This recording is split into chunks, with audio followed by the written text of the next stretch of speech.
8월 14일 수요 예배를 시작하도록 하겠습니다.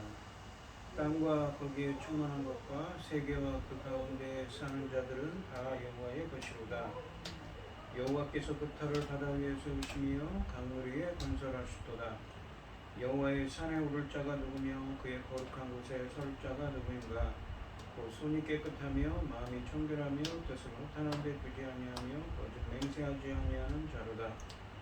그는 여호와께 복을 받고 구원의 하나님께 의를 얻으리니 이는 여호와를 찾는 족속이요 야곱의 하나님의 얼굴을 구하는 자로다. 아멘. 저희들을 창세전에 택정하시고 여기까지 인도해 주신 주님 감사드립니다. 오늘 예배 가운데 임재하여 주시고 예배가 신령과 진정으로 드려지는 예배가 되게 하여 주시옵소서. 이 모든 말씀 거룩하신 예수님의 이름으로 기도드리옵나이다. 아멘. 사도신경하시고 신앙고등 하시겠습니다. 전능하사 천지를 만드신 하나님 아버지를 내가 믿사오며 그 외아들을 우리 주 예수 그리스도를 믿사오니 이는 성령으로 잉태하사 동정녀 마리아에게 나시고 본디오 빌라도에게 고난을 받으사 십자가에 못 박혀 죽으시고 장사한 지 사흘 만에 죽은 자 가운데서 다시 살아나시며 하늘에 오르사 전능하신 하나님 우편에 앉아 계시다가 저리로서 산자와 죽은 자를 심판하러 오시리라.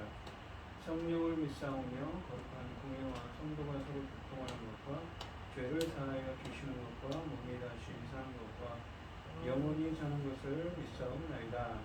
아멘. 찬송가 488장입니다.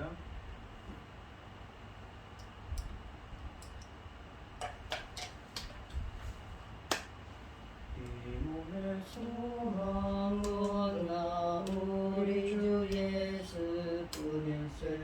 우리 주 예수밖에는 믿으리 아주 없도다. 주 나의 반석이시니 그 위에 내가 서리라. 그 위에 내가 서리라.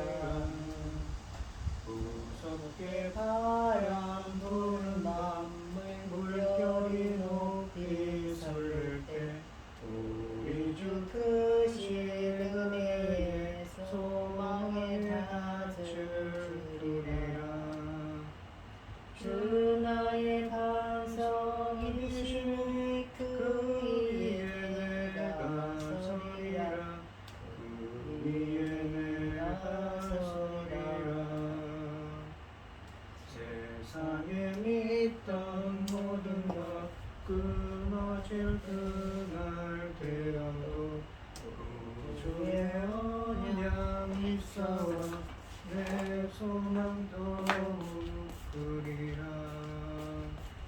주 나의 반석이시니 그 위에 내가 서리라. 그 위에 내가 서리라. 바라던 천국 올라가 하나님 앞에 배울 때 구주의 의를 힘입어 어여시 다로 서리라. 주 나의 반석이시니 그 위에 내가 서리라. 그 위에 내가 서리라. 아멘.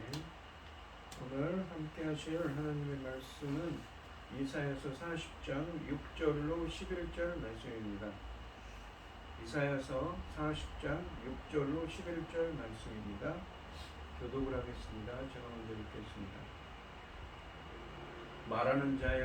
말하는 자의 소리여 이르되 외치라. 대답하되 내가 무엇이라 외치리까 하니 이르되 모든 육체는 풀이요 그의 모든 아름다움은 들의 꽃과 같으니 푸른 나라로 꽃이 시들면 여호와 기운이 그의 부릅니다. 이 백성이 실로 풀이로다. 푸른 마르고 꽃은 시드나 우리 하나님의 말씀은 영원히 서리라 하라. 아름다운 소식을 시온에 전하는데 나는 높은 산에 오르라. 아름다운 소식을 예루살렘에 전하는데 나는 힘써 소리높이라. 두려워하지 말고 소리를 높여 유다 성읍에게 이르기를 너희의 하나님을 보라 하라.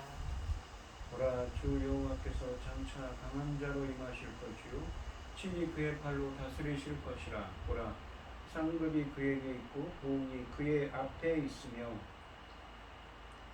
그는 목자같이 양떼를 먹이시며 어린 양을 그 발로 모아 품에 안으시며 젖먹이는 암컷들을 온순히 인도하시리로다. 아멘. 기도하겠습니다. 온 땅이여 여호와께 즐거운 찬송을 부를지어다. 기쁨으로 여호와를 섬기며 노래하면서 그 앞에 나아갈지어다. 여호와가 우리 하나님이신 줄 너희는 알지어다. 그는 우리를 지으신 이요 우리는 그의 것이니 그의 백성이요 그의 가르치는 양이로다. 천지 만물을 지으신 전능하신 하나님 아버지, 어리석고 보잘것없는 저희를 자녀 삼으시고 아버지 크신 사랑 가운데 살아가게 하시는 참으로 감사드립니다. 온갖 일로 세상은 어지럽고 복잡함에도 이 시간 하나님께 예배드릴 수 있도록 인도하시니 감사합니다. 전능하신 하나님 아버지, 저희 나라 대한민국을 기억하여 주시옵소서.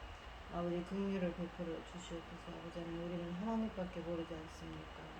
전능하신 하나님 아버지, 세상에는 온갖 일로 아버지 전쟁에 재난에 지진에 이루 말할 수 없습니다. 그럼에도 불구하고 아버지 하나님 저희 나라를 이만큼 지켜주셨으니 감사합니다. 앞으로 더더욱 아버지 하나님은 우리는 의지하고 하나님 우리를 지켜주셔서 하나님 살아계신 것과 하나님 살아계신 하나님을 섬기는 우리가 하나님 앞에 온전한 만천하에 증거될 수 있도록 도와주시옵소서. 이 중대한 시대에 아버지 하나님 저희 나라를 대조장나로 삼아주셨으니 천금 같은 귀한 삶을 감당할 수 있도록 도와주시옵소서. 여기에 또 이 아버지 하나님께서는 지금 시대를 아버지 하나님 열매 거둘 새로운 시대를 열고 계십니다. 이 중대한 시대에 아버지 당신을 사랑하는 자 열매 거둘 말씀을 두고 강단에 세우셨으니 감사드립니다. 이 말씀으로 말미암아 아버지께서 기뻐 받으실 열매들이 넉넉히 나오실 길을 간절히 소원하옵고 이 모든 말씀 만난 교학 가운데서 우리를 구원하여 주신 예수 그리스도 이름으로 기도드립니다. 아멘. 오늘 함께 하실 하나님의 말씀은 제목은 아름다운 소식입니다. 지난 주에도 설명드렸지만 이 이사야서 1장부터 39장 말씀에서 주님은 아직 멸망하지 않은 남유다를 향해 그들의 죄악을 고발하고 심판을 말씀하셨습니다. 이 40장 이후부터의, 그러니까 이사야서는 성경 66권 같이 66장까지 있지요. 40장부터 66장까지 말씀에서는 1장부터 33장까지 말씀을 통해 선포되었던 심판 예언이 모두 성취되었음을 전제로 하고 있습니다. 그러니까 약 700년 경까지 예언된 있었던 일을 이 39장까지는 주전 약 700년 경까지 일을 말씀했다면 40장부터는 어떻습니까? 586년 이후에 그로부터 120년 이후에 있을 일을 예언하고 있는 것이지요. 구체적으로 히스기야 왕 이야기와 마지막 부분인 이사야 39장에서 말씀하셨던 바벨론을 통한 징계 예언이 이제 역사적 사실이 되어 모두 성취되었음을 전제로 메시지가 선포됩니다. 나라를 잃고 바벨론에서 포로로 살게 될 언약 백성을 향해 위로와 구원 그리고 회복의 소망을 이야기합니다. 1차적으로는 바벨론 포로로부터의 구원을 언급하는데 궁극적으로는 영적 이스라엘 백성이 구원자인 예수 그리스도를 통해 구원받을 것을 예언하고 있습니다. 지난 시간에 이사야서 40장 1절부터 5절까지 말씀에서 주님은 바벨론에 포로되었던 남유다에서 돌아올 길, 그러니까 제2의 출애굽이라고 했죠. 그 길을 뿐만 아니라 신약에서 세례 요한이 이 3절 말씀을 인용하는데 궁극적으로는 예수 그리스도를 통한 새로운 출애굽의 길을 준비하라고 말씀하셨습니다. 그리고 그 길은 주님이 오실 길이며 또한 마치 이스라엘이 출애굽할 때 주님의 임재를 상징하는 성막을 중심으로 진영을 이루어서 출애굽한 것처럼 하나님이 함께 출애굽할 길, 그래서 이 제2의 출애굽을 포로 귀환을 할 길을 의미합니다. 그리고 주님의 영광을 보게 될 것이라고 말씀하십니다. 오늘 본문 말씀에서 주님은 바벨론 포로 생활에서 해방될 유다로 하여금 위로와 해방의 아름다운 소식을 전파하라고 말씀하십니다. 그러니까 본문에서 좀 이따 말씀드리겠지만 무엇입니까? 복음을 전파하라고 그 사명을 받은 주체가 누구냐면 우리말 성경에는 어디입니까? 시온과 예루살렘의 선포라고 되어 있는데 시온과 예루살렘이 열방을 향해 선포하라고 되어 있습니다. 원문으로는. 이 말씀은 그리스도의 구원 사역과 연결됩니다.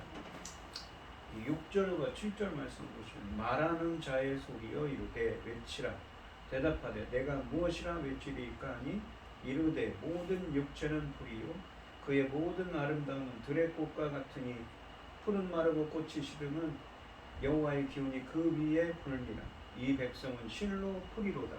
이 풀이라는 이 것은 비유적으로 인생의 덧없음에 대한 이야기를 비유적으로 표현할 때 성경에 많이, 특히 구약 성경에 많이 표현된 말씀이지.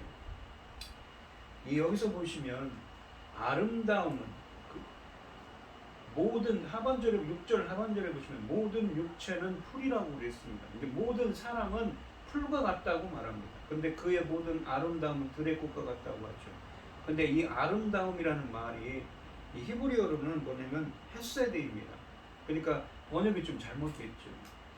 그의 신실함을 하고 번역을 합니다. 언약의 기반은 신실한 사랑인데 하나님이 베푸시는 신실한 사랑인데 사람에게 쓰였습니다. 이럴 때는 언약의 기반은 충성, 언약적 충성 혹은 그들의 신실함은 들의 꽃과 같다고 합니다. 그러니까 꽃이 어떻습니까? 계절에는 여름에는 흐드러지게 피지만 가을이 지나고 겨울이 되면 시들어버리죠.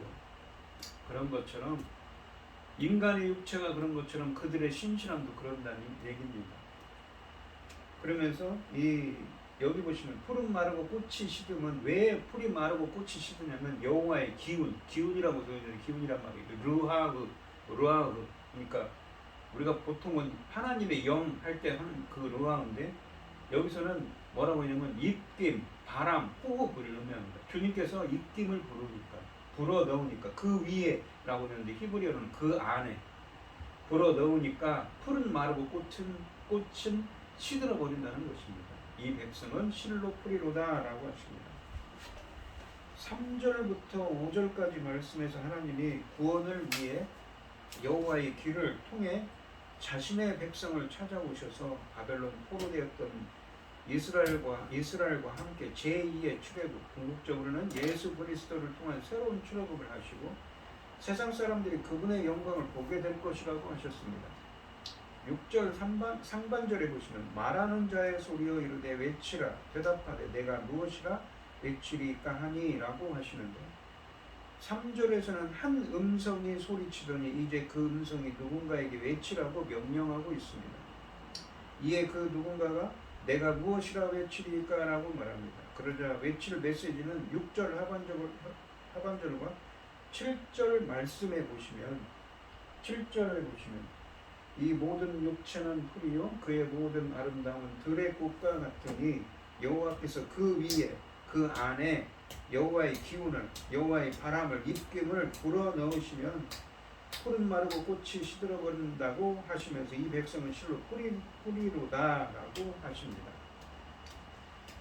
5절 말씀에서 모든 육체 그러니까 세상 사람들을 의미했죠. 세상 사람들 모든 육체가 여호와의 영광 바벨론에서 70년간 포로되었던 이스라엘이 하나님과 함께 돌아오는 귀환뿐만 아니라 제2의 출애굽이라고 그랬죠. 메시아이신 예수 그리스도를 통한 새로운 출애굽을 보게 될 것이라고 했습니다. 그런데 이 모든 육체가 다시 여기서 6절에서 등장하죠. 세상 사람들은 풀과 같고 모든 육체, 세상 사람들의 모든 아름다움은 헤세드, 그들의 신실함은 들의 꽃과 같다고 하십니다. 풀은 인생의 허무함을 상징하는데 자랄 때는 무성하지만 때가 되면 시들어버리기 때문입니다. 또한 모든 육체의 모든 아름다움, 즉 그들의 신실함은 들의 꽃과 같다고 하시는 것은 세상 사람들이 끝까지 신실하지 못함을 의미합니다. 7절 말씀해 보시면 여호와의 기운이 그 안에 불어넣으시니 그러니까 여호와께서 입김을 호흡을 그 안에 모든 육체 안에 불어넣으시니 푸른 마르고 꽃이 시들어 버린다고 하시면서 이 백성은 실로 확실히 라는 말입니다. 실로라는 말. 이 백성은 확실히 풀이라고 하십니다. 이 백성은 여기서는 누구입니까? 모든 육체, 세상 사람들을 의미합니다. 이 말씀은 선지자의 구원의 외침을 듣고 난 이 백성이 이 세상 사람들이죠. 하나님이 어떻게 우리를 바벨론과 같은 이 백성이라는 것은 하나님의 시온과 예루살렘에 있는 이스라엘 백성들이죠. 예루살렘 이스라엘 백성들이 하나님이 어떻게 우리를 바벨론과 같은 두렵고 강한 세력의 손아귀에서 건져내실 수 있단 말인가라는 이 반문을 제기할 것을 예측하고 그들이 두려워하는 인간 세력의 실체를 드러내고자 선포한 말씀입니다. 그러니까 3절부터 5절까지 말씀에서 하나님이 구원을 위해 자신의 백성을 찾아오시는 것을 아무리 험준한 광야도 막을 수 없으며 온 세상은 그분의 영광을 보게 될 것이라고 했는데 반면에 하나님의 구원과 임재를 반대할 것으로 예측되는 세상 권세는 어떻게 될 것인지 말씀하신 것이죠. 영존하시는 하나님께 비할 때 그분을 방해하겠다고 나서는 세상 권세는 오늘 있다 내일 사라질 들꽃의 생명력과 같다는 말씀입니다. 곧 사라질 거라는 것이죠. 이들 안에 여호와의 바람 혹은 입김이 불면 그들은 순식간에 말라버릴 것입니다. 본문은 여기서 고대 근동지방에 잘 알려진 이미지를 사용하고 있습니다. 5월이 되면 고대 근동지방에서는 동쪽에서 불어오는 매우 건조한 사막의 바람이 불어온다고 합니다. 이 바람이 불기 시작하면 48시간 이내에 모든 풀을 말려 갈색으로 변하게 하는 엄청난 파괴력을 지녔다고 합니다. 그들이 두려워하는 적들은 바로 이 사막의 바람 앞에 놓인 풀과 같다는 것입니다. 그러니까 이스라엘 백성들에게 힘을 내라는 것이죠. 풀과 꽃이 때가 되어 자라나 무성하고 아름다운 것처럼 보이지만 하나님의 입김, 하나님의 바람, 하나님의 기운을 그 안에 불어넣으시면 그러니까 심판을 하시면 계절이 지나 푸른 마르고 꽃이 시들어버리는 것처럼 심판하실 것을 말씀하고 계신 것입니다. 그렇기 때문에 세상 권력, 바벨론으로 대표되는 세상 권력을 두려워하지 말라는 것이죠. 세상 사람들은 신실하지 못하며 그분을 방해하겠다고 나서겠지만 영존하시는 하나님에 비할 때 오늘 있다 내일 사라질 풀과 꽃의 생명력과 같다고 말씀하십니다. 이들 안에 여호와의 바람, 주님의 영, 주님의 입김, 주님의 숨을, 주님의 호흡을 불어넣으시면 그들은 순식간에 말라버릴 것입니다. 8절 말씀해 보시면 풀은 마르고 꽃은 시드나 우리 하나님의 말씀은 영원히 서리라 라고 되어 있습니다. 하나님의 말씀이 영원히 서 있다는 것은 반드시 이루어진다는 것이죠. 본문에서 영원하신 하나님의 말씀과 대비되는 것으로 풀과 꽃이 언급되고 있는데 6절과 7절 말씀에서 풀은 세상 사람들, 꽃은 그들의 신실함을 의미했습니다. 풀과 꽃이 지금은 풍성하고 아름다워 보이지만 계절이 지나면 마르고 시드는 것처럼 하나님이 입김을 그 안에 불어넣으시면 말라버릴 거라고 하셨습니다. 인생의 덧없음에 비유하여 표현하고 있습니다. 세상 권력은 하나님의 심판으로 덧없는 인생처럼 때가 되면 없어질 것, 잠깐 있다가 사라지게 된다는 의미입니다. 반면에 하나님의 말씀은 영원히 선다는 말씀은 주의 입에서 나온 언약의 말씀은 어떠한 일이 있어도 반드시 성취된다는 의미입니다. 하나님의 말씀은 특히 자신의 백성을 구원하시겠다는 의지를 선포하신 말씀은 영원히 서 있습니다. 영원히 서 있다는 의미는 하나님이 하신 모든 말씀은 반드시 성취된다는 의미라고 했습니다. 즉 앞으로 유다는 그들의 신실하지 못함으로 바벨론의 침공을 받아 나라는 성전과 함께 멸망하고 그 백성들은 포로로 끌려갈 것이지만 그러한 시대에도 주의 약속은 유효하며 기필코 유다의 회복은 이루어질 것이라는 점을 강조하고 있습니다. 따라서 이 말씀은 유다 백성들에게 용기를 심어주려는 데에 그 목적이 있습니다. 큰 환난을 당할지라도 여호와를 의뢰하는 신앙을 굳게 간직하기를 당부하고 있는 것입니다. 또한 본문은 그리스도 안에 계획된 하나님의 복음의 경륜, 그러니까 그리스도를 통한 새로운 출애굽은 반드시 실행될 날이 올 것을 내다본 것이지요. 그러므로 비록 포로가 된 상황일지라도 절망하지 않고 희망을 지킨 자는 기필코 영광으로 보상받을 때가 있음을 믿게 하려는 것입니다. 성도들의 삶의 원리는 예나 지금이나 변함이 없습니다. 성도님들도 인생의 유한함과 덧없음을 깨닫고 오직 신실하신 주님을 의지하고 소망을 두는 여러분들이 되시기를 바랍니다. 인간은 참으로 연약하고 유한하지만 하나님의 말씀은 영원합니다. 인간의 말과는 달리 하나님의 말씀하신 것은 그대로 이루어진다는 것입니다. 말씀하신 바를 성취하셔서 말씀을 영원한 진리로 세우실 것입니다. 우리의 영원한 소망은 말씀과 말씀을 진리로 세우시는 하나님께 있습니다. 9절 말씀을 보시면 아름다운 소식을 시온에 전하는 자, 이 말은 뭐냐면 바사르라는 히브리어를 사용하는데 이 단어를 헬라어로 번역한 70인역 성경은 유앙겔리오, 그러니까 신약에서 복음이라고 복음을 전파하다 할 때 쓰여진 말입니다. 너는 높은 산에 오르라 아름다운 소식을 예루살렘에 전하는 자여 너는 힘써 소리를 높이라 두려워하지 말고 소리를 높여 유다의 성읍들에게 이르기를 너희 하나님을 보라하라 라고 되어 있습니다. 여기 보시면 보라 주 여호와께서 이 구절에서 아름다운 소식을 시온에 전하는 자라고 했죠. 근데 그 히브리어 번역으로는 이 번역이 잘못되어 있습니다. 히브리어 원문으로는 아름다운 소식의 전령 시온이요. 그러니까 시온이 그 뭐라는 거 외치라는 겁니다. 시온 보고. 그리고 또 밑에 가시면 너는 시온에게 뭐라고 외치냐면 너는 높은 산에 오르라고 하죠. 아름다운 소식을 예루살렘에 전하는 자여라고 했는데 이게 무엇입니까? 히브리 원문으로는 아름다운 소식의 전령 예루살렘이여 너는 힘써 소리를 높이라는 말입니다. 그분의 앞을 가로막을 세력은 이 세상에 존재하지 않는 사실을 선언한 주님은 이제 하나님의 백성에게 마지막으로 권고하십니다. 놀라우신 주님의 사역의 한 부분이 되라고 하십니다. 9절 말씀해 보시면 마치 시온과 예루살렘에 좋은 소식을 전하는 사람을 뜻하는 것으로 번역되어 있지만 히브리어 원문으로는 예루살렘과 시온이 좋은 소식을 전하는 전령으로 묘사되고 있습니다. 아름다운 소식을 시온에 전하는 자여라는 말은 원문으로 아름다운 소식의 전령 시온이여가 맞습니다. 마찬가지로 아름다운 소식을 예루살렘에 전하는 자여라는 말도 원문으로는 아름다운 소식의 전령 예루살렘이여가 맞습니다. 그래서 9절 말씀은 아름다운 소식의 전령 시온이여 높은 산에 올라가 아름다운 소식의 전령 예루살렘이여 힘써 소리를 높여라 두려워하지 말고 큰 소리로 유다 백성들에게 외치라 두려워하지 말고 소리 높여 유다 성읍들에게 이르기를 너희 하나님을 보라 하라 라고 하십니다. 구원의 하나님을 보라고 말하는 것입니다. 구원의 하나님을 보라고 말하라는 것입니다. 오실 그리스도 구원자이신 예수 그리스도를 기쁨으로 보라는 말씀이지요. 여기서 아름다운 소식을 전하다라는 이 말씀은 바사르라고 했습니다.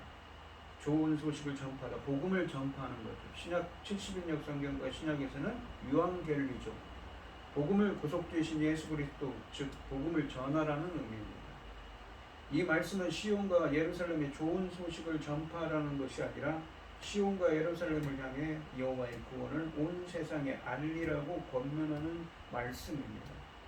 본문은 여호와께서 이루실 구원이 결코 예루살렘과 시온만을 위한 것도 그들만이 즐길 수 있는 것도 아니며 온 세상을 위한 것이라는 점을 강조하고 있습니다. 즉 구원의 대상자들에게 하나님이 그들을 향해 베풀어 주신 구원에 대해 유다의 성읍들을 포함한 온 세상에 외치라고 권고하는 것입니다. 이러한 권고는 의도적으로 혹은 무의식적으로 구원을 개인화하려는 우리에게도 도전이 되어야 할 것입니다. 하나님의 놀라우신 구원을 혼자만 간직하고 즐긴다면 그것은 마치 하나님의 등불을 말 아래에 두는 것과 같은 행위입니다. 10절 말씀을 보시면 보라 주 여호와께서 장차 강한 자로 임할 것이요 친히 그의 팔로 다스릴 것이라. 팔이란 건 주님의 권능을 상징합니다. 우리가 출애굽기에 보시면 강한 손과 편팔로 임할 것이다 라고 편팔 강한 손은 권능의 손이고 편팔, 주님의 권능을 상징하는 표현입니다. 보라, 상급이 그에게 있고 보응이 그 앞에 있으며, 이 상급, 보응이라고 되어 있는 이 히브리어는 의미가 보상, 대가를 의미하는 말입니다.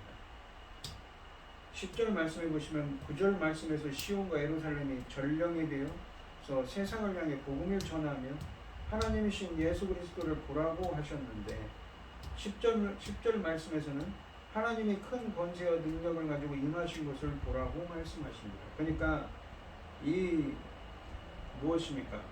그들에게 이 구원받은 백성인 걸 미래에 이루어질 이야기를 한다고 그랬죠. 40장부터는 이사야서. 그러니까 포로로부터 귀환한 이스라엘 백성들이 하나님께서 대로를 여시고, 지난 시간에 얘기했죠. 그 길로 자기들을 인도하셔서 제2의 출애굽을 하죠. 궁극적으로는 예수 그리스도를 통한 새로운 출애굽을 할 것인데, 그거를 외치라는 것입니다. 그 복음을 전파하고 그 구원받은 백성들이 구원의 소식을 외치라는 것이죠. 그런데 주님께서 강한 권능으로 임하신다고 합니다.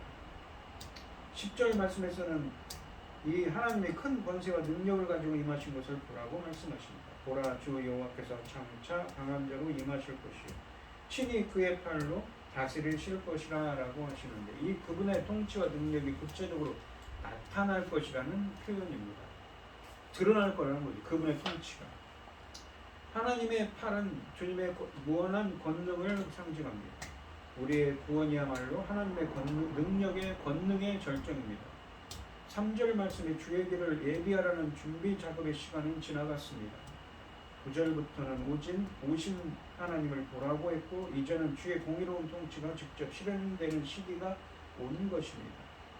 하반절에 보시면 보라, 상급이 그에게 있고 보응이 그 앞에 있으며 라고 하십니다. 여기서 상급, 보응으로 번역된 히브리어는 모두 대가, 보상을 의미하는 말입니다. 여호와의 능력이 주의 백성에 임할 때 모든 사람이 자신의 행위에 따라 적절한 보상을 받게 될 것이라는 의미입니다. 요한계시록 22장 12절에 보시면 보라, 내가 속히 오리니 내가 주를 상히 내게 있어 각 사람에게 그 행한 대로 갚아주리라 라고 하십니다. 이는 세상의 악인을 바라보는 성도에게 위로를 주시는 말씀이기도 합니다.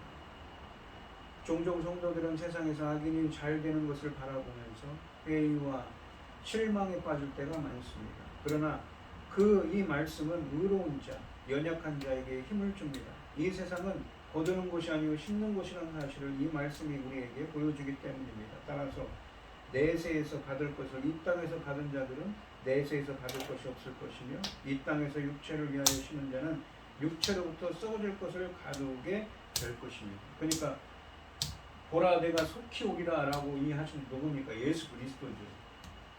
이 10절에 나오는 이사야서 40장 10절에는 보라, 강한 손과 편팔로 임하신다고 하죠. 누구십니까? 예수 그리스도입니다. 그래서 행한 대로 보응하신다는 것이죠. 그리고 또 이 주님이 오셔서, 예수 그리스도 오셔서 목자같이 자기 백성들을 인도하십니다. 40장 11절에 보시면 그는 목자같이 양떼를 먹이시며 어린 양을 그 팔로 모아 품에 안으시며 젖먹이는 암컷들을 온순히 인도하시리로다 라고 하십니다. 이 마태복음 2장 6절에 내 백성 이스라엘의 목자가 되리라 하셨습니다. 누가요? 예수 그리스도께서. 내 백성 이스라엘, 하나님의 백성들, 여기서는 누구입니까? 이스라엘뿐만 아니라 영적 이스라엘이죠. 새로운 출애굽을 한, 예수 그리스도를 통한 새로운 출애굽을 한 영적 이스라엘을 이끄는, 인도하는 목자가 되신다고 합니다. 우리가 시편 23편에 있는 말씀처럼 말입니다. 자기 백성에게 임하시는 하나님을 어린 양을 가슴에 품은 선한 목자의 모습으로 묘사하면서 마무리하고 있습니다. 이제 주님은 마태복음 2장 6절 말씀처럼 자기 백성인 양떼를 돌보시고 어미 양을 부드럽게 인도하는 목자이십니다.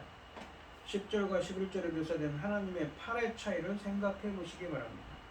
10절 말씀에서는 이 세상에 그 무엇도 꺾을 수 없는 하나님의 권능의 팔을 의미했지만, 11절 말씀에서는 그 강인한 팔이 양떼를 보살피는 부드러운 팔로 변해 있습니다. 하나님은 이처럼 강하면서도 부드러운 분이십니다. 또한 1절 말씀에서는 하나님이 그의 종들을 통해 백성을 위로하라고 하셨다면, 이제는 스스로 오셔서 그 일을 감당하실 것입니다.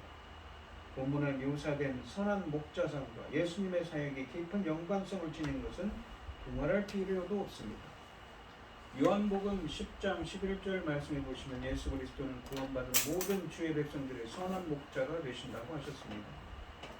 본문은 임하셔서 주의 백성을 새로운 출애굽으로 인도하실 예수 그리스도를 예언한 것입니다. 본문에서 보시면 시온과 예루살렘은 아름다운 희망의 소식을 전할 것을 명령받고 있습니다. 그 내용은 장차 강한 팔로 임하셔서 그 백성들을 돌볼 것이며 그의 양무리들을 모아 품에 안아 인도하신다는 것입니다. 자기 백성을 억압하는 대적을 용사처럼 강한 팔로 물리치시고 자기 백성을 목자처럼 풍부한 팔로 안아 구원하시며 구원의 길로 인도하십니다. 오늘 이 시간 성도님들도 예수님께서 강한 손과 편팔로 임하셔서 악을 멸하시고 새로운 출애굽의 길, 구원의 길로 인도하는 은혜가 함께 하시기를 주님의 이름으로 축원드리겠습니다. 기도하겠습니다. 하나님 아버지 감사합니다. 오늘 본문 말씀에 있는 말씀처럼 지난 시간에도 얘기했지만 이 이사야서의 예언은 메시아이신 예수 그리스도를 궁극적으로 예언하는 말씀입니다. 지금은 그들의 죄로 말미암아 바벨론의 포로로 끌려갈 것이지만 70년의 세월이 지나면 그들은 다시 제2의 출애굽, 하나님의 은혜로 말미암아 그들은 제2의 출애굽을 하고 구원의 길로 들어서게 될 것을 본문을 통해 말씀하고 있으며 궁극적으로는 예수 그리스도를 통한 새로운 출애굽을 통하여서 권능의 손으로 임하신 그 예수 그리스도의 강한 손과 편팔로 임하셔서 구원의 능력으로 그들을 보듬어 안아 주시옵시고 자기 백성을 인도하시는 목자처럼 그들을 양떼되는 자기 백성들을 영적 이스라엘인 새로운 출애굽의 백성들을 인도하실 것을 말씀하고 계신 것입니다. 오늘 이 시간 주님께 간절히 기도합니다. 주님께서 임하여 주시옵시고 주님께서 함께하여 주셔서 저희들을 새로운 출애굽의 길로 인도하여 주시옵소서. 이 모든 말씀 거룩하신 예수님의 이름으로 기도드리옵나이다. 아멘. 찬송가 484장입니다. 내 맘에 주여 소망되소서 주 없이 모든 일 헛되어라 밤에나 낮에나 주님 생각 잘 때나 깰 때 함께 하소서 지혜의 주여 말씀으로서 언제나 내 안에 계십소서 주는 내 아버지 나는 아들 주 안에 내가 늘 함께하네 세상의 영광 남부여도 언제나 주님은 나의 기여 주님만 내 맘에 계시오니 영원한 주님 참 귀하셔라 영원한 주님 내 승리의 주 하늘의 기쁨을 주옵소서 어떠한 고난이 닥쳐와도 만유의 주여 소망 되소서.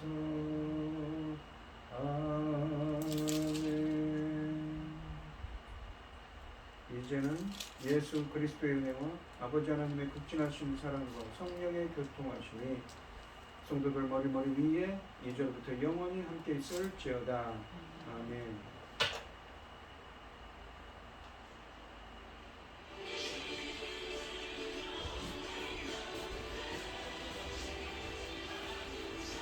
야가 찬송을 시작하는데 꺼내버렸어. 왜 그런 거야? 야, 손도 안 댔어? 어?